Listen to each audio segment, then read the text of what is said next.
Olá, meus irmãos. Boa noite para todo mundo. É com muito carinho, muito prazer que eu estou aqui para apresentar Jesus mais uma vez para a nossa reflexão. Hoje, mais uma parábola. Hoje nós vamos para Mateus, no capítulo 13, cheio de parábolas. Eu amo esse capítulo, tá?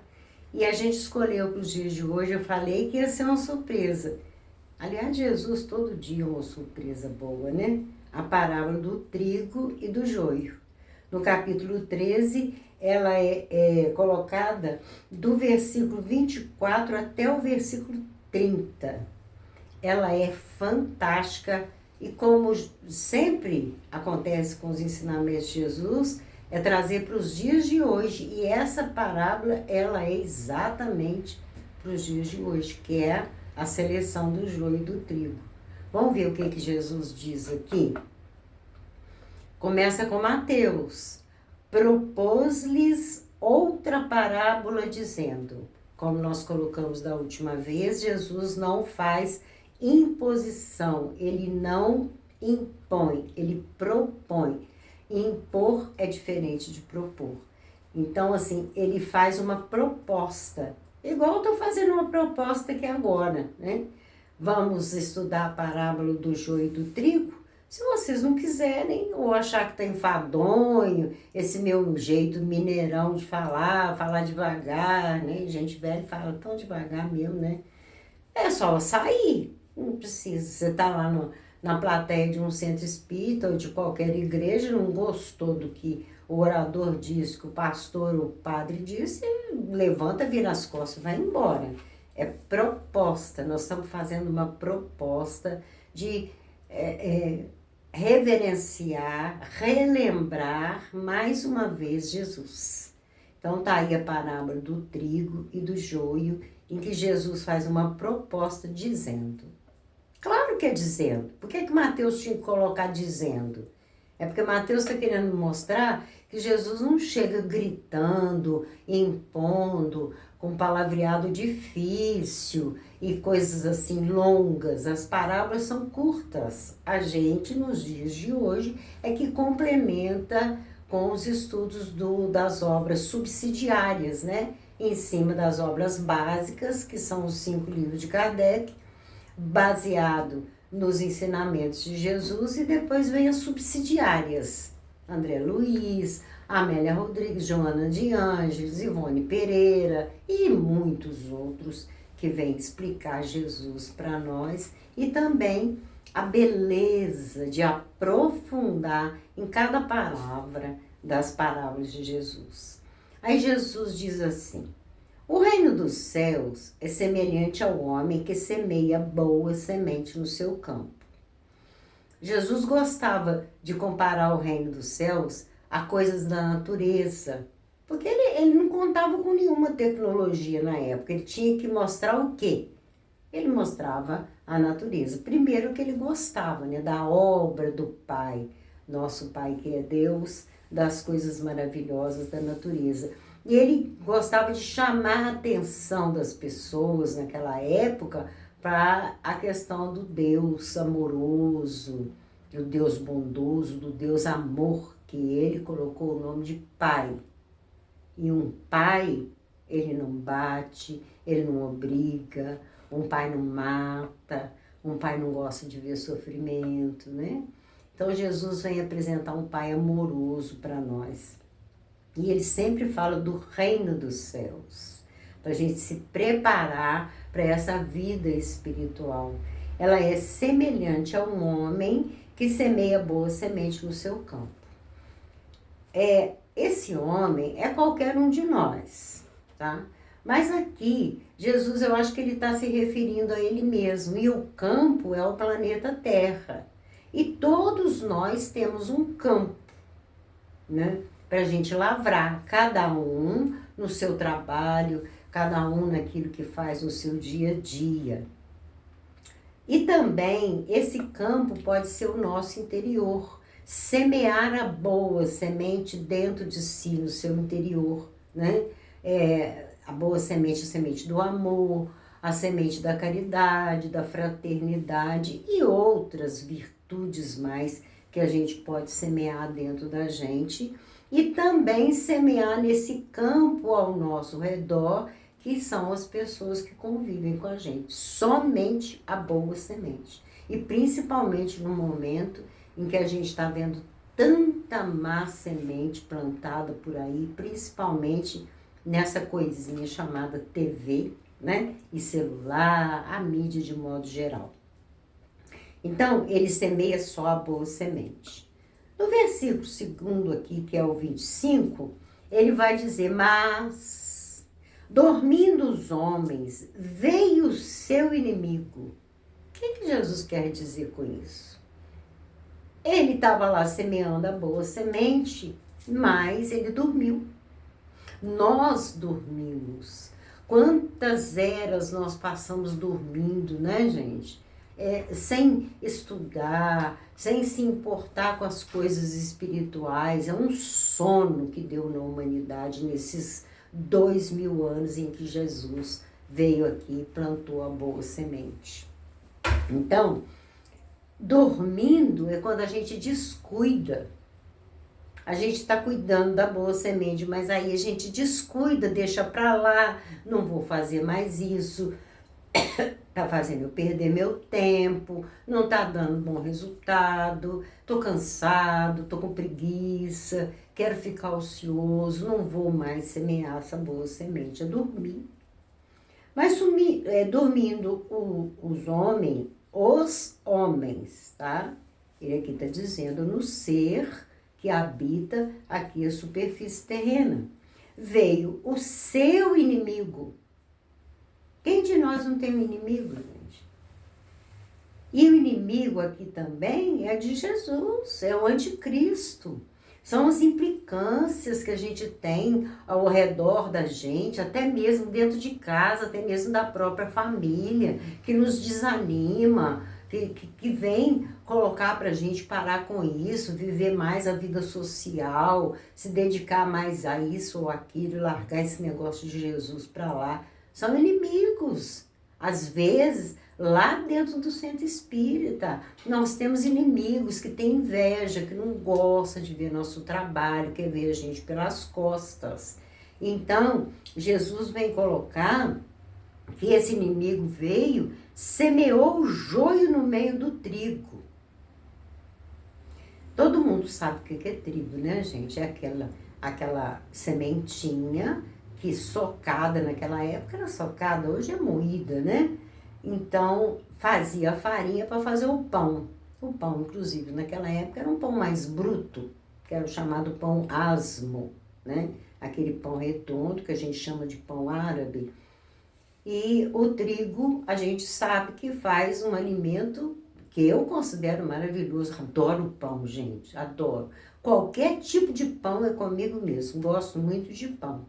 Esse inimigo, então, semeou o joio no meio dessa boa semente, dessa semente maravilhosa, que Jesus coloca como boa semente, ele semeou o joio. O que é o joio? Gente, o joio é tiririca. Alguém já viu uma tiririca? Não é aquele tiririca palhaço da televisão, não. Tiririca é uma praga, um matinho que dá no nosso canteiro, no nosso vaso. Quem aí já fez um canteiro sabe que a gente olha lá o canteiro e fala, ué, mas que planta é aquela que está vindo ali junto com a sementinha que já está brotando, que é a minha semente que eu plantei. Então, ele semeou esse joio, essa praga, é uma praga.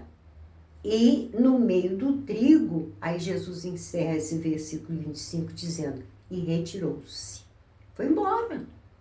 E as pessoas fazem isso mesmo. Elas vêm, elas nos lançam uma praga, uma coisa assim, uma tristeza na nossa vida, uma calúnia, uma fofoca, nos expulsa daquele lugar, né? Nos calunia. Hoje em dia, com esse tal dessa fake news aí, então, que coisa horrorosa, quantidade de inimigo que a gente está tendo, às vezes, de pessoas que a gente nem conhece, nem convive com a gente. Mas essa pessoa se retira. E na hora que a gente mais precisa dela, ela cai fora. Ela se retira. Até mesmo se a gente necessitar de uma ajuda, ou financeira, ou de um aconchego, de uma palavra amiga, nós não encontramos nessas pessoas que elas se retiram. O caluniador, então, ele nunca aparece, né? Ele jogou, esse inimigo jogou esse joio no meio do trigo e retirou-se.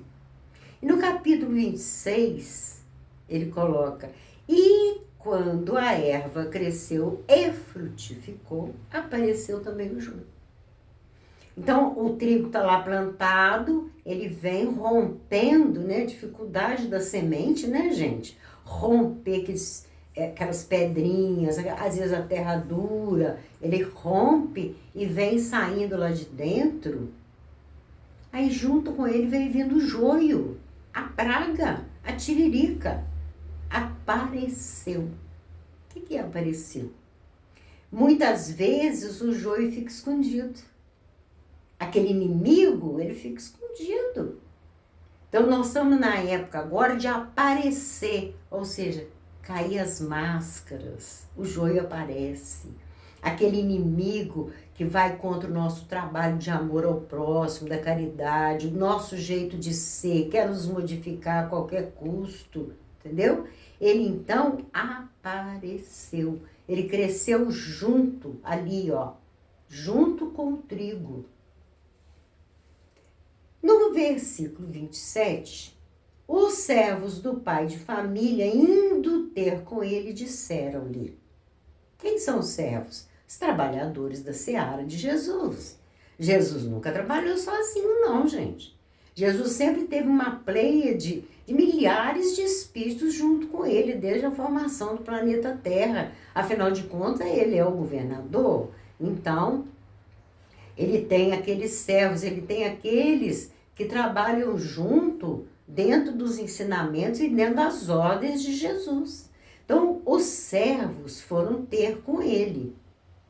E aí disseram-lhe: Senhor, não semeaste tu no teu campo a boa semente? Nós vimos, nós estávamos junto com o Senhor desde a formação do mundo. Depois, quando o Senhor peregrinou pelo planeta, nós estávamos lá junto com o Senhor. É uma pleiade de espíritos. Jesus não estava sozinho, ele estava acompanhado daqueles espíritos, ajudando ele nas curas, nas pregações. Ele estava acompanhado por uma pleiade de servos. Aí eles fazem uma indagação. Nós vimos, o Senhor só plantou a boa semente. Por que tem então joio? Por que tem joio aí junto com o trigo? Por que ele está vindo junto com o trigo? O Senhor só plantou a boa semente. No versículo 28, então, ele vai dizer: um inimigo que fez isso.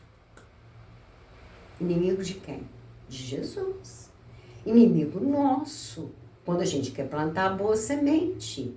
Nós somos cercados de inimigos. E ainda mais quando dormimos, igual ele fala lá no versículo 2, lá no 25, quando ele coloca que nós dormimos. Então, ele vai aqui colocar para os servos: o inimigo é que fez isso. Inimigo da boa semente. Inimigo das coisas maravilhosas que muitos religiosos fazem, muitas ONGs, muitas pessoas que não têm religião, não precisa ter religião para isso. Participam de reuniões maravilhosas que dali saem decisões para ajudar as pessoas, saciar a fome, saciar a sede. Vimos agora a solidariedade do povo brasileiro, do governo brasileiro, o federal, né? O que fez? Tanta ajuda que apareceu, que teve um morador, eu assisti uma live, teve um morador que até pediu: gente, para um pouco de mandar, que a gente já está atrapalhado aqui para separar tanta roupa, tanta água, tanto mantimento chegando aqui. Então, quando nós fazemos isso, não tenhamos dúvida, sempre tem um inimigo para atrapalhar, sempre tem alguém para criticar, sempre tem alguém para julgar, sempre tem alguém para dar opinião contrária àquilo que a gente está fazendo e atrapalha a cabeça daquela equipe que já está naquele caminho que foi decidido. Tem alguém que vem e fica colocando a má semente no meio. Então, quando Jesus diz, um inimigo é que fez isso. Esse negócio que a gente fala, vai aparecer o anticristo. Isso não vai acontecer não, gente. O anticristo é uma legião. São muitas pessoas que são contra o ensinamento de Jesus. E como tem? Então, esse negócio de falar, é fulano, vai aparecer no meio tal, vai aparecer no meio da ciência, da política, nos enganando. Não é um anticristo. E quantas vezes a gente mesmo é anticristo? Tá? Que estuda os ensinamentos de Jesus, mas na hora de aplicar, a gente pensa, Jesus mandou dar outra face, vou dar outra face nada. Eu perdoar aquela traíra? Não, nessa hora não vou seguir Jesus, não. Anticristo. Somos, muitas vezes, o inimigo da boa semente.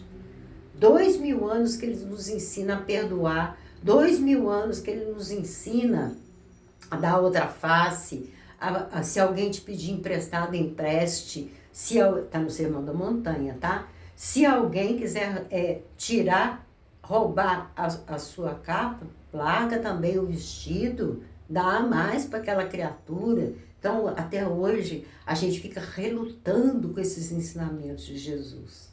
O inimigo é que fez isso. E os servos, então, lhe disseram, queres, pois, que vamos arrancá-lo? O senhor quer, Senhor? Os servos podem. Pega aqui, retira, manda para desencarnar e retira aquele indivíduo. Retira aquele anticristo. Quer que a gente arranque o joio? Quer que a gente arranque a praga, a tiririca? A gente pode fazer isso. Queres, pois, que vamos arrancá-lo? Porém, ele lhes diz, está no versículo 29, não. Jesus é incisivo. Lá no Sermão da Montanha também, ele diz, seja o seu falar sim, sim, não, não. O que passa disso é do maligno. E aqui Jesus é incisivo, não. Para que ao colher o joio, não arranqueis também o trigo com ele. Aí eu vou fazer uma pergunta para vocês. Alguém aqui já tentou arrancar a tiririca, aquela praguinha, e de repente a mudinha da plantinha vem junto? Já aconteceu com você? Comigo já. A gente vai lá com a mão e arranca. Aí quando a gente arranquei a minha plantinha, a mudinha de alface, de cenoura, ou uma hortelã, qualquer que seja a mudinha, ela é fraquinha, ela vem junto. Aí Jesus fala, muito cuidado. Na hora que você for tirar o seu trigo, desculpa, gente. Na hora que você for tirar o joio, você arranca o trigo também. O trigo, ele ainda está fraquinho, ele ainda não está fincado nas raízes. Qualquer dia nós vamos trazer a parábola da semente para a gente ver essa questão de não estar firme ainda. Está tenra, está aquela raizinha tenra. Então, Jesus vai dizer, não, para que eu colher o joio, não arranqueis também o trigo com ele. Deixa, aí já está no versículo seguinte, que é o 30. Deixai crescer ambos juntos até a ceifa. Deixa brotar, crescer, frutificar junto. 2 ensinamentos aqui. O primeiro deles, se o trigo está junto com o joio, o trigo pode até modificar o joio, não a plantinha, né, gente? A pessoa que está lançando uma semente. Se ele está junto, ele vai se modificando. Eu já vi muito isso, muito. Ainda mais quando a instituição religiosa oferece a isca. Na época que eu trabalhava no movimento espírita, eu era muito criticada, porque eu dava isca. O que é a isca? É o lanchinho, é o café da manhã, é o pão torradinho, fresquinho, é um bolo, um mantimento. Então a gente joga a isca e chama essa pessoa para poder comer um bom prato de comida, que não precisa ser só sopa, né, gente? Não sei por que Centro Espírita cisma que tem que só dar sopa para pobre, né? Por que não faz o risoto? Por que não faz uma lasanha? Tanto dinheiro rolando por aí. Então, usar a isca, eu fui muito criticada. Então, lá na multiplicação dos pães, Jesus fala, tenho misericórdia da multidão, porque já está comigo há 3 dias e estão sem comer. E os discípulos mandam ele despedir a multidão. Ele fala, não, eu tenho que alimentá-los, porque eles vão desfalecer no caminho. Por que não dar o pão? É a isca. Então, quando o joio cresce junto com o trigo, ele aprende com o trigo. Não arranca agora não está na hora de arrancar. Não está na hora de exilar, não está na hora de prender e não está na hora de maltratar. E aí ele vem dizer, para que ao colher o joio, não arranqueis também o trigo com ele. Deixai crescer ambos juntos até a ceifa.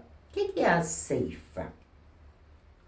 Gente, antes da gente falar o que é a ceifa, eu vou contar uma pequena história para vocês, acontecida num centro espírita daqui de Juiz de Fora, um centro espírita pequeno, bem pequenininho, de periferia. Lá tinha a evangelização da criança. E após a evangelização, tinha um lauto lanche para as crianças. E muita sopa gostosa, porque sopa de centro espírita é bom, gente, como eu já comi, tá? Quando sobrava, né, claro.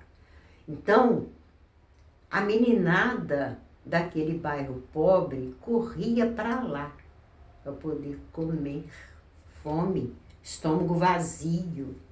Aí, tinha um menino no bairro que todos os outros falavam, vamos lá, você vai gostar. Ele falava, eu não. Quero saber de pastor, quero saber de padre na minha vida. Não, mas lá não tem. Vamos lá. Vamos com a gente, você vai gostar, a tia boazinha. E esse menino relutava. Mas um dia, a fome estava tão grande, que ele entrou. Ele foi para a aula de evangelização. Esse menino teve uma aula de evangelização. Se fartou depois da aulinha de evangelização, encheu a barriguinha, ficou com o estômago saciado, saiu dali todo feliz e junto com outros meninos foi pegar jaú. Você sabe o que é isso? Pegar a traseira de caminhão para poder subir a ladeira para ir para casa. No meio dessa ladeira, o caminhão perdeu o freio e voltou. Ele deu ré. Ele desencarnou debaixo desse caminhão. Naquele mesmo dia, após essa aula de evangelização.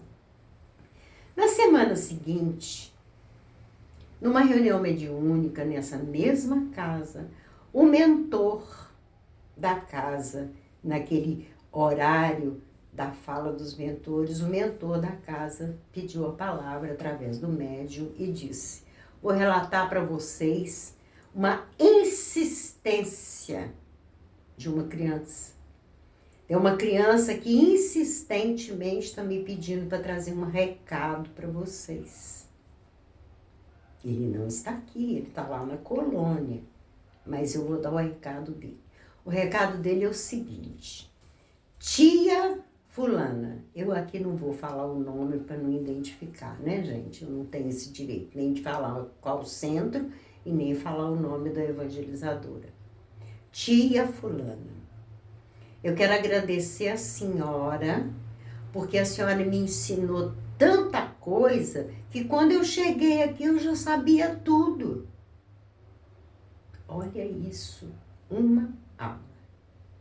Por que esse menino assistiu essa aula? Porque ele tinha fome. Ele foi lá para se alimentar. Ele estava de olho, porque os outros meninos falavam que tinha bolo, tinha pão com manteiga, tinha café com leite. Tinha dia que tinha até chocolatado. Ele foi lá para isso. Ele teve uma aula de evangelização. Então, quando o joio cresce junto com o trigo, entendeu? Essa evangelizadora, esses dirigentes desse centro, foram trigo, que colocaram o joio para dentro.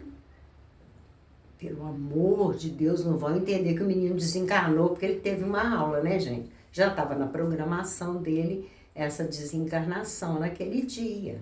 Só que o mentor dele deu um jeito de empurrar ele lá para dentro e ele manda esse recado que ele aprendeu tudo. Ele chegou lá e não teve surpresa com o mundo espiritual. Olha isso, em uma semana no mundo espiritual, no nosso tempo aqui, né, gente?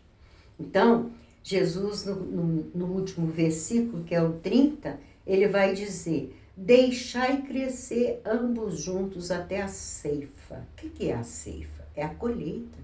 É aquele momento, desculpa, aquele momento em que o lavrador, ele usa até mesmo a chamada foice. Não sei se vocês conhecem foice. É uma ferramenta horrorosa. Ela faz uma curva e ele sai cortando aqueles talos, aqueles galhos, para que a semente, os cachos, né, do trigo, ao cair, ele possa colher e levar para poder fazer a farinha. Por ocasião da ceifa, direi aos meus ceifeiros. Ele vai convocar os trabalhadores, aqueles mesmo e muitos mais, que indagaram ele se podia ir lá retirar o joio do meio do trigo. Aí ele vai dizer aos ceifeiros: agora está na hora. Colhei primeiro o joio. Primeiro vocês vão arrancar o joio. Vai atar em molhos. Alguém já viu um molho, né? Que você junta as folhas da verdura, da couve, da mostarda, do espinafre e amarra. Jesus aqui também está se referindo a desencarnes coletivos, né? Amarra por sintonia. Cada um de nós sintonizamos com um grupo de pessoas, tá? Amarra, ou seja, atar em molhos é amarrar, é prender. Aí é hora de prender. Amarre em molhos para o queimar. O que é queimar? Depurar, purificar. Nós aprendemos, junto com o catolicismo, da existência do inferno, que é fogo, né, que queima. Só que isso aí é uma alegoria tão boba que fica parecendo que Deus está nos mandando para um tormento eterno. Gente, o espírita trocou a palavra inferno para a palavra umbral, que para mim é a mesma coisa. Vocês querem inferno e umbral pior do que esse aqui? Outro dia assistindo uma palestra de Jean Valjean, que eu amo. Ele está tratando da revelação cósmica. Assistindo a palestra dele, ele falou: os obsessores estão sem serviço, que a gente está fazendo todo o serviço dele, que nem está precisando de obsessor mais. Então, umbral e inferno é o que a gente vive. Liga a televisão aí, que tá inferno. Essas novelas, eu chego lá na minha mãe, eu vejo sentada no sofá com ela, aquelas novelas, eu fico horrorizada. Falei, que coisa horrível, gente, né? Assim, um desvario, um xingatório, uma coisa podre, uma coisa pobre, né? De se apresentar. Então, ata em molhos para o queimar, para depurar. É a representação da depuração. Purificar, fazer uma operação sanitária para limpar. E o que é isso? É o exílio. Não dá mais para esse joio ficar junto do trigo, porque na verdade está até atrapalhando o trigo de evoluir, de melhorar. Atrapalha? Quanta gente perto da gente que nos atrapalham, que não quer que a gente progrida, está sempre nos criticando, está sempre nos acusando, nos julgando. E nesse caso aqui, quando Jesus manda para queimar é para purificar, ou seja, já reencarnou um monte de vezes e não adianta, tá fazendo as mesmas besteiras, tá fazendo as mesmas coisas erradas, então não vai passar de ano. O trigo vai, mas o joio não vai. E pasme, no Apocalipse, João se atreve a dizer que 2/3 vão ser banidos. Está lá no livro do Apocalipse. E essa seleção ela já está acontecendo desde a década de 50 do século passado. Está lá, na metade do último século, serão separados os bodes das ovelhas. Então, queimar é depurar. Quem aí já assistiu filmes de época, né? Daquelas cruzadas, daquelas guerras, que não tinha como levar aquela pessoa ferida até o médico ou até o hospital, que também nem hospital direito tinha. E quando eram feridos, o que se fazia? Para estancar o sangramento, a hemorragia, e também para cicatrizar e não deixar infeccionar. Pegava a espada, enfiava no fogo, ou uma faca, enfiava no fogo. Na hora que estava vermelha, queimando, colocava ali em cima daquela ferida. Para quê? Para fechar. Para estancar a hemorragia, e o fogo também para matar, né, as bactérias que pudesse aproveitar daquela ferida ali. Gente, desculpa. É um frio que eu tô sentindo, assim, uma coisa de louco. Aí eu tenho uma alergia, eu não gosto de frio, não. Então, esterilizar, queimar, vai queimar lá no outro planeta. Porque, na verdade, são degraus que a gente sobe. O trigo quer subir mais um degrau, ele está aqui junto com o joio. Já saíram daqui, estão aqui. Ele quer subir, mas o joio não quer subir esse degrau. Então ele vai ser banido para cá. Um planeta que está começando na sua evolução, planeta primitivo, ou mesmo de provas e expiações, como a Terra está chegando no final agora. Esse espírito, então, ele vai lá para poder retroagir na sua memória e repensar. E não passei de série, né?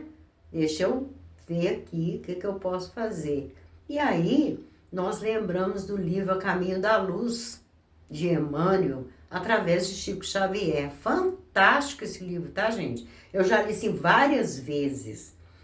Existe na constelação do Cocheiro uma região, né, que se chama Capela, que pertence a essa constelação do Cocheiro, e lá esses capelinos estavam fazendo besteira e foram banidos para o planeta Terra. Emmanuel diz que ainda tem alguns, poucos aqui, mas ainda tem. Foram banidos. E lá, e também no livro de Edgar Armand, muito condenado no meio espírita, chamado Os Exilados de Capela.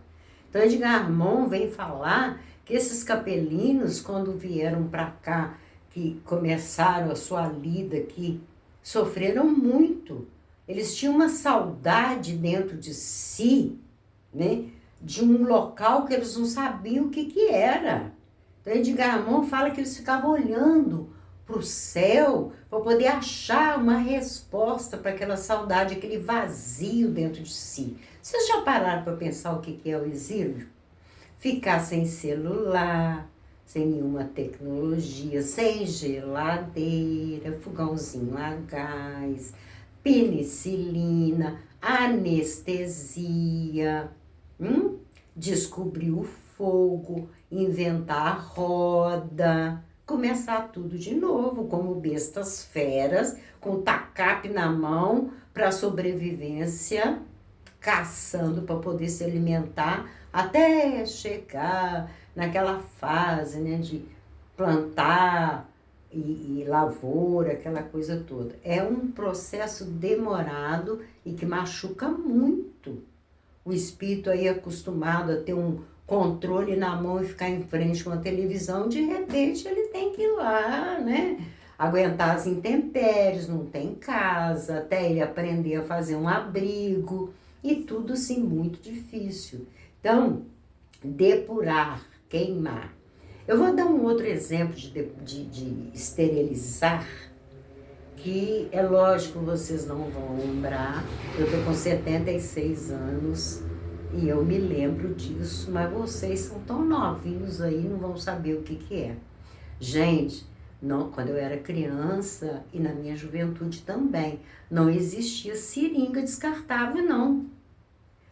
Alguém aí se lembra? Era uma caixinha bonitinha, não sei se aquilo é aço, é uma folha, um alumínio, eu não sei o que que é aquilo. Ali vinha a seringa e as agulhas. E ali colocava no fogo, colocava água dentro dessa caixinha, com a seringa e as agulhas lá dentro, e colocava no fogão. Eu me lembro que na minha casa não tinha fogão a gás. Colocava na trempa do fogão a lenha e ali aquela água ficava em ebulição e fazia a esterilização dessa seringa e dessas agulhas. Essa vasilhinha, ela tinha uma tampa e tinha também um tripézinho que colocava entre a tampa e a vasilhinha, quando não tinha fogão para esterilizar, colocava álcool na tampa dela e colocava em cima do tripé, que botava fogo naquele álcool e ela ali fervia e esterilizava para a gente tomar injeção. Meu marido aplicou muita injeção, esterilizando assim. Eu devia ter guardado essa caixinha, gente, para mostrar para vocês, mostrar para meus filhos, mostrar para meus netos. Essas coisas se perdem. Para que eu fui dispensar essa caixinha? E a danadinha era bonitinha, tá? Deve ter algum museu por aí da farmácia que deve ter essa caixinha, muito bonitinha essa caixinha. Então, esterilizava. Eu me lembro que a minha mãe aplicava injeção na vizinhança inteira. A gente morava num bairro muito pobre. Quando receitava penicilina, tinha que ser com aquela hora certa. E lá tá ela de madrugada fervendo aquela assim, e a gente na curiosidade querendo ver. Porque o negócio era muito interessante, era muito bonitinho. Não podia pôr a mão de jeito nenhum. Ela era exigente. Ali tampava, levava com a própria água lá na casa da pessoa e depois ainda injetava aquela água dentro e jogava ali, pegava a agulha, que já estava esterilizada, tinha capinha também desse mesmo material em volta da agulha, que fervia a capinha também. E aí é que ela ia esterilizar com algodãozinho e aplicar. Minha mãe aplicava injeção na veia, mulher danada, nunca fez um curso, ela aplicava em todo mundo da vizinhança. Constantemente alguém gritando, Dona Aparecida, só pode me aplicar injeção, Dona Aparecida, aplica injeção aqui. Então, é depurar, ata e molhos e queima, leva para queimar. No evangelista Lucas, ele conta essa mesma parábola e ele diz, ata e molhos e lança nas trevas exteriores. Ele já não fala queimar, lança, quer dizer, joga fora, lá nas trevas exteriores, num outro mundo, num outro planeta lá, para essas pessoas. O ensinamento espírita diz que o espírito não retrograda, mas eu não acredito muito nisso não, porque isso é retrograda sim. Ele volta a viver nesses meios para depois ele retornar. Naquele momento ele está retrogradando sim, tá? Então Jesus encerra, mas o trigo, o joio queima ou joga nas trevas exteriores, mas o trigo ajuntai-o no meu celeiro. Qual que é o celeiro de Jesus? É o planeta Terra. Passando dessa dimensão agora de prova e expiação para, aliás, eu não gosto de prova e expiação, não, eu gosto de expiação e prova. Ajunta no meu celeiro, porque o planeta passando dessa prova e expiação, entrando em regeneração, aí é celeiro, é o celeiro de Jesus. É onde ele vai ajuntar o trigo, a boa semente, livre da influência da má semente. Livre de ser amarrado, de ser atado pelo joio. E celeiro é um local onde se conserva a semente para que ela não dê mofo, para que ela não dê bicho, para que ela não dê o tal do caruncho. O celeiro é próprio. Eu não sei como é que faz um celeiro, mas deve ser interessante, que é onde ajunta ali as sementes. Jesus, então, tem a esperança de fazer do planeta Terra o celeiro dele, que é para conservar a boa semente. Fica aí, então, o recado de hoje, lembrando da nossa frase, e muita gente me pergunta o que tem escrito nesse boto, porque a menina que fez para mim, ela fez muito pequenininho. É aquela mesma frase que eu coloco ali. Misericórdia quero e não sacrifício. É a frase de Jesus, que eu vou repetir todas as vezes. É a minha frase, não a preferida, né? Mas ele colocando que ele não quer sacrifício, que a gente está vendo tanto por aí. Que Jesus nos abençoe, abençoe nosso lar, abençoe nossa família. E eu me despeço com um beijo no seu coração. E muito obrigado pela sua atenção.